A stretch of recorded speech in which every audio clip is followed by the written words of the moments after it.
Chica here, and today I'm going to teach you to make sweet potato gnocchi. This is going to happen in two-part video. Right now, we're going to make the fresh sweet potato gnocchi, homemade. Okay, let's go get yourself some sweet potatoes. You're going to skin them. You're going to dice them up. You're going to boil them until they're al dente, till you can get a fork through them. Drain them. Obviously, let them cool. Then get them into a bowl, mash them up. Then you are going to add your ricotta cheese, Parmigiano cheese, your lightly beaten egg, and your salt. You're going to start mixing that together, slowly adding in your flour.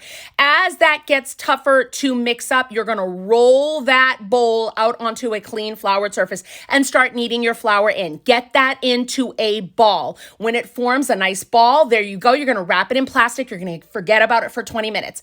Then you're going to cut off little pieces the way you just saw me do. You're going to roll them out with your fingertips till it's like pretty thin, and then you are going to cut it up with the cutter and then make your indents with your fork. At this point, you can throw these on a baking sheet and freeze them or boil them. Part two's coming up, you guys. Woo!